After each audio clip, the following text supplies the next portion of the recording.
Hello everyone, welcome to Roma Theory. No more GUFF. That's it. We have to get back winning. We have to get back playing well this Sunday at home against Empoli.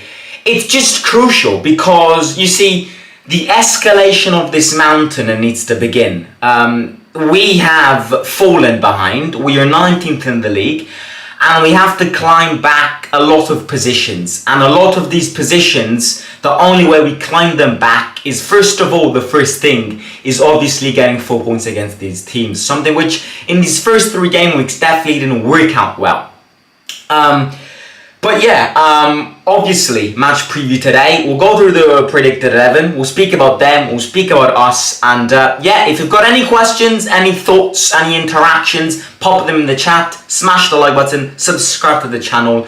And also, let me know the audio, the sound quality, because I did change the microphone. So if you like it, please let me know what you think about it in the live chat. I think we can start with us. I'm going to start with us today. I normally start with the opponents, but I'm going to start with us just to emphasize that there is literally no space left to lose points. Again, I always say it's very early to call it a now or never game, but under some aspects, it really is a now or never game. Because, for example, yes, look, I am not completely cutting out top 4 because 4 game weeks have gone by. Top 4 is still doable. But it's complicated. And if we were to not win on Sunday against the last team in this league who scored 0 goals in 3 combined games, then you really don't want to get top 4. You see, if we don't get 3 points on Sunday, if we don't destroy Empoli on Sunday, it's not us not getting top 4, it's us not wanting to get top 4. Because it really would not be understandable. Sunday needs to be a walk in the park. Sunday needs to be one of those games where, had we won the first 2/3 games of the season, there would have been some rotations allowed, especially because Thursday we've got our Europa League debut. No, as you will see from the predicted 11, on Sunday, the best team out there goes. We've recovered a lot of players, they're back playing, their fitness is great. The only player missing will be Pellegrini, reportedly. But the starting 11 needs to be the most solid one we can create, because 3 points on Sunday is a must. It's not even a must. It's just an obligation. So yeah, I think, look, I think that you probably, what happens if we don't win? That's the question which a lot of you guys are probably going to ask. What happens if we don't win? What happens if we don't win is that, first of all, we crumble down. And second of all, if we don't win on Sunday, it's the start of a revolt. Because the fans will eventually revolt if we don't win on Sunday. So, look, I hate jinxing things, and I'm not going to say anything. Because the few predictions which I gave in these first game weeks went out of the window. The one thing which I will say is, on Sunday, you cannot not win. You look at the players we have compared to their players, and it has not even a simple win. It needs to be a walk in the park. We need to play, destroy them, and go home and think about Thursday's game. It's just the way it has to be. It's not even the way it needs to be. It has to be like that. Speaking about them, what can I say about them? The one thing which I can say about them is that if we are the second to last worst team in the league after the first 3 game weeks, they are the last and the worst team in the league, because they lost all 3 games and they've got 0 points. And apart from that, the big clinching piece of evidence here is that in the first 3 games which they played, they never scored. And this preoccupies me a bit, and it worries me, because this is a game between 2 teams which have nothing to lose. Home advantage will play a big part, 100%, but both these two teams have got nothing to lose on Sunday. Both of them will need to win. So I actually expect it to be a very open game. I'm not going to give my prediction for this game because I'm going to start giving predictions back when we win. But Empoli are kind of on the same page as us here. They've got nothing to lose, and they will definitely try and sneak at least 1 point. They are aware that they can't sit back, park the bus. I mean, they are going to park the bus, don't get me wrong, but they are aware that, yes, they could end up losing on Sunday, but it's not good for them. It's not good for their momentum, and it's not good for their football health. So Empoli are going to play a tough game for us. You know, it needs to be a walk in the park, but will it be a walk in the park is my point of view. I think everything that we apply for Empoli needs to be applied to us as well, because we need to get back winning. And it's not just something which needs to happen on the league and the Serie A front, but it's another thing which needs to happen is that if we win on Sunday, it prepares us well for Thursday. And I can't wait till Europa League gets back kicking. And I've said this already, I'm pretty sure, but I don't know, there's something about that final that we lost. There's just something about that final that we lost that makes me want to get back playing in the Europa League and show the world what has been stolen from us. So I am the first one to say that we can't underestimate Thursday's game, as we can't underestimate Sunday's game. Balance will be key. I think the plan for this game is start with the best lineup, try to kill the game by the 45th minute, maybe scoring 2 goals, and then have substitutions and keep those players for Thursday. That's the way it has to be. And that's the plan. Anyways, interesting players, obviously, on their side. They've got Baldanzi. We spoke about him a lot this summer because he was a big target for us, and I think he will continue to be a big target for us.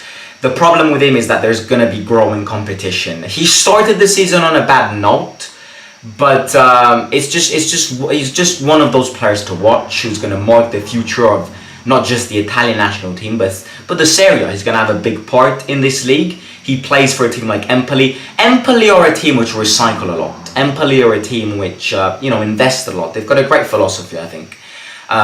Every season they tend to sell their best players. Vicario went to Spurs. They also lost Parisi, who was one of their fullbacks, who went to Fiorentina. They lose key players and then they buy a lot of young players to rebuild the team. They've bought Maldini's son. They bought Cancellieri from Lazio on loan. They got Gyasi, ex-Spezia player. I like their philosophy, and I think it's one of those philosophy which in a system like Italian system is very much needed because it grows young players. They've been very good in trying to keep Baldanzi this summer. He had offers and his agent confirmed this, but obviously they weren't in a position to sell Vicario, Parisi and Baldanzi, and they probably kept their best players, so fair play to them. Baldanzi's always said that his idol is Dybala. I would love him in our team. I think he's a big piece of the future of Italian football, so being targeted with him, in my opinion, is great news. Will it happen? I don't know. But yeah, other than that, interesting players that they have. They changed goalkeeper. They don't have Vicario, who the last time we played against us turned into a miraculous human being with that incredible save. I remember like it was yesterday, in front of my eyes, Vicario pulled like 3 consecutive saves in the space of, 5 seconds. He was a great goalkeeper. Spurs, I think, had a great signing. But yeah, I think overall their team weakened. And it's not even a discussion. We have to batter them. Do I think Empoli will get relegated? They could risk it. In my Serie A predictions, I didn't put them as relegated teams. But looking at how they started, I mean, you look at how we started and we could get relegated. But yeah, I think their quality is definitely weakened. And I think last season they had more cohesion altogether. They have added a lot of new names, so it's going to take time for them to cohese and improve with that chemistry. But I think it's time for our predicted 11. Let me put it on the screen. There we have it. As you can see, It's the best. It's actually one of the best lineups that, if not the best lineup that Mourinho could come up with. It's a 3-5-1-2. Yes, you look at that three defenders at the back and you're like, oh my god, Simo, what are you doing? This is not my predicted 11. This is what I think Mourinho will start with. And it just will not change the four defenders at the back. It just will not happen. It just won't happen. Mancini, Rui Patricio starts because Rui Patricio starts. Mancini, Smalling and Ndika is my trio in defense. I just want to point out something. If Ndika doesn't start on Sunday, then it's a mystery. If Ndika doesn't get game time on Sunday, and when I say game time, I mean starting from the very start. If he doesn't start on Sunday, it means it's a mystery. It's a mystery of the mysteries. So I expect Ndika to start because, yes, okay, he wasn't ready in preseason, but he's had that time. You know, we're almost 2 months away from that preseason. Maybe not 2 months, but definitely 1 month. I mean, Ndika was there from the very start of the preseason, so yeah, 2 months have gone since Ndika joined. If he's not ready after 2 months, then why the hell did we sign him? And that's the sad reality. If he's not ready, then why did we buy him? If Mourinho doesn't like him, and if Mourinho doesn't think he's a great player, why did we buy him? So if he doesn't start on Sunday, it's a case.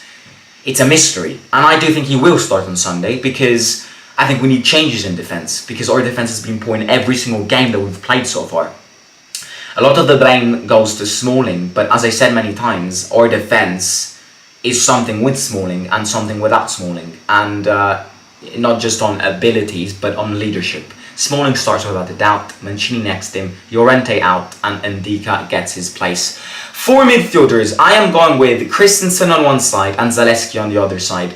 I want Karsdorp, and I've already said this, but it won't happen. I think Christensen will have his chance, and it's a good chance to prove yourself. Because if you don't play well at home against the last team in the table, then if you don't prove yourself in a game like this, then you're going to get changed. And I think this is, in fact, I would start Christensen in this game. As much as I've said it many times that I think your best fullback is Karsdorp, I think Christensen needs to start because he needs to prove himself. And if he plays a terrible game against Empoli at home, yes, okay, give him time, but he's a bang average player.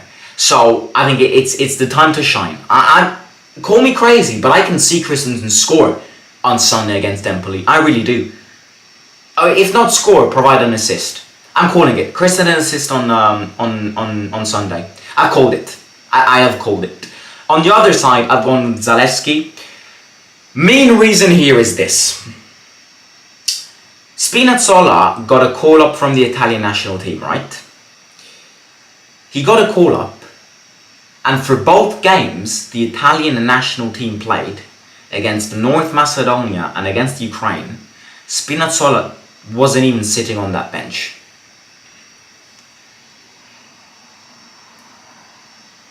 And Mourinho has understood that Spinazzola is not the same player he was before. So has Spalletti.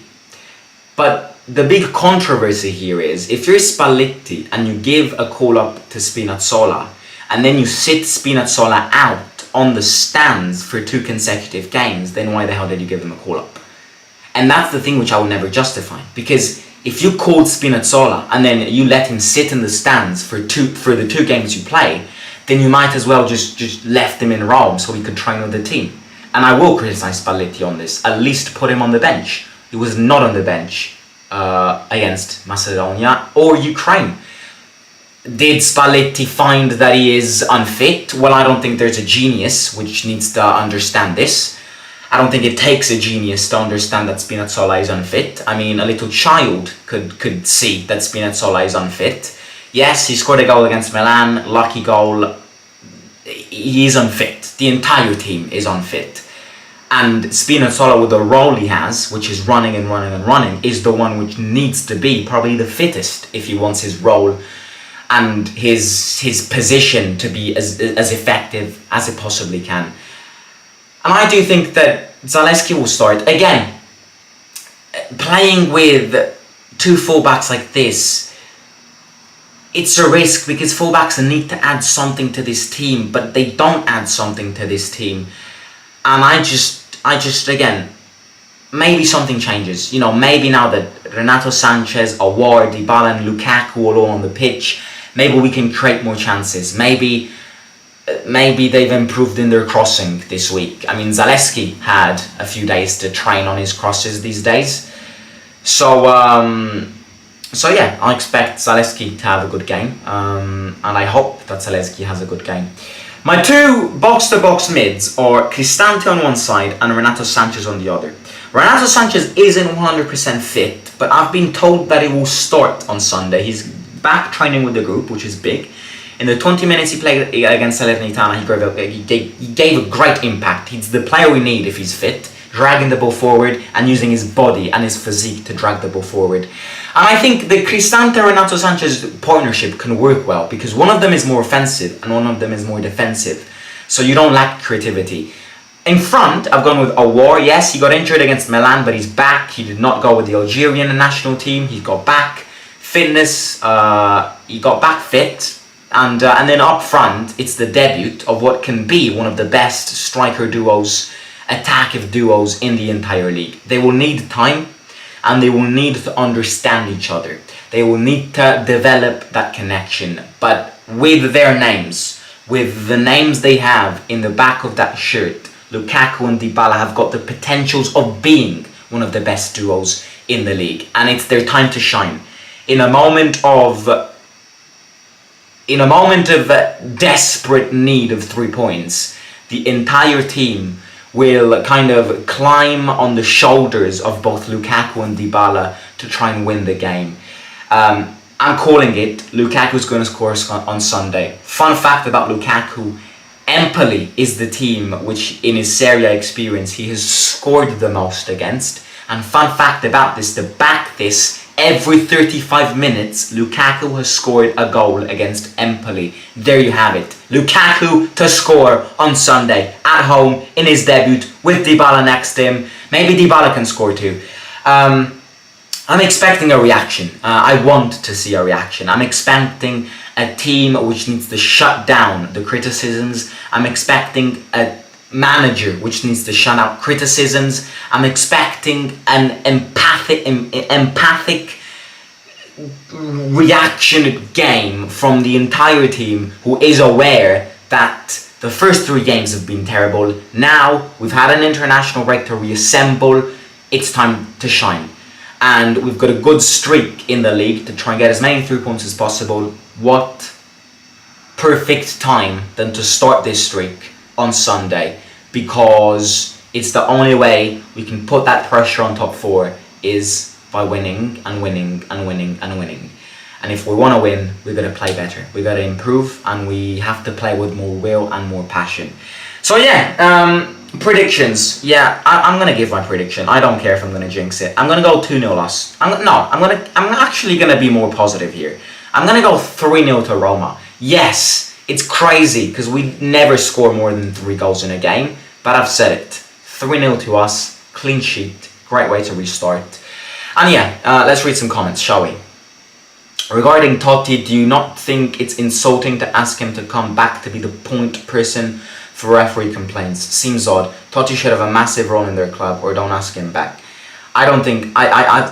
I've said this earlier. I don't think Totti will be the one who will clash against referees. I think Mourinho has asked for Totti for more of a symbolism thing. I agree with you. Totti going against referees is not just disrespectful because he's kind of, he's being the scapegoat, but Totti, for most, and most importantly, does not have a character who will argue. So I don't think he is going to be that. He's going to recover that position.